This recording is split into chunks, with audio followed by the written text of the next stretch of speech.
প্রিয় দর্শক, আসসালামু আলাইকুম। তো দর্শক, দেখতেই পাচ্ছেন আমাদের সামনে এক আপু দাঁড়িয়ে আছে। আমরা তার গল্পটা শুনবো, জানবো আপু কেন আমাদের ইউটিউবের মাঝে আসলেন, তিনি কি বলতে চান। আপু আসসালামু আলাইকুম। আপু কেমন আছেন? মা আপুর আশীর্বাদ খুব সুন্দর, মাশাল্লাহ। আপুর নাম কি আপনার? মেঘলা, খুব সুন্দর নাম। তো মেঘলা আপু এত সুন্দর হাসি নিয়ে আবার ইউটিউবে কেন আসলেন?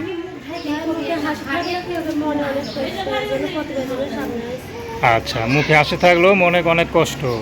এত কষ্ট কে দিছে? স্বামী দিছে না বয়ফ্রেন্ড দিছে, কোনটা?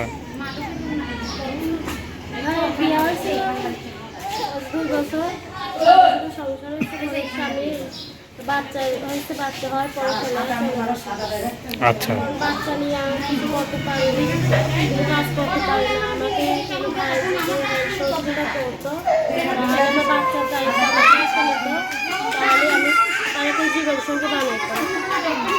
আচ্ছা আচ্ছা, আপনার বিয়ে শাদী হয়েছিল নাকি? আচ্ছা, স্বামী কোথায়? স্বামী জানি না কোথায়, আমাকে ডিভোর্স দিয়ে চলে গেছে। এত সুন্দর চেহারা ডিভোর্স দিল কেন বলেন তো? ঝগড়াঝাটি করতেন নাকি আবার? আমি ভালো ছিল না, নেশা, আচ্ছা, কতদিন সংসার করছিলেন? বেশি দিন না, 2 বছর। 2 বছর। আচ্ছা, তো বাচ্চা কাচ্চা আসেনি? বাচ্চা আছে, একজন বাচ্চার বয়স 8 মাস করছে। আচ্ছা, কিন্তু কি বা মানে স্বামী একটা বিয়ে শাদী করছে নাকি? স্বামী কত যায় না, স্বামীর সাথে আমার যোগাযোগ নাই, কথা হয় না। মারা গেছে, কথা আমি এটা জানি না।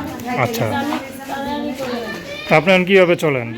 এখন বাচ্চা নিয়ে অনেক কষ্ট আছে। এখন আমি বাচ্চাদের সামনে আসছি, ভাই যদি আমাকে হেল্প সহযোগিতা করতো, তারই বাচ্চার দায়িত্ব আমার দায়িত্ব নিত, তারই তাকে আর সে যদি বিবাহিত হয় আপনার মতো, আমি তাও তার পাশে থাকবো, জীবনসঙ্গী বানাবো, যে তার মতো মানে তার ঘরও মনে করেন সন্তান থাকে, আপনি মেনে নিতে পারবেন? মেনে নিতে পারবো। সে যদি আমাকে নেয়, আমিও তাকে মেনে নিতে পারবো।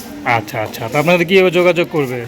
আমার ফোন নাম্বার তো দর্শক, আপনারা আপুরের কথা শুনলেন। তো তার নাম্বারটা হচ্ছে 018853999520। আমি নাম্বারটা আবারও বলছি, 018853999520। তো দর্শক, প্রেম ভালোবাসা সাহায্য সহযোগিতা বিয়ে শাদী করা একান্ত আপনাদের ব্যক্তিগত ব্যাপার। আসসালামু আলাইকুম।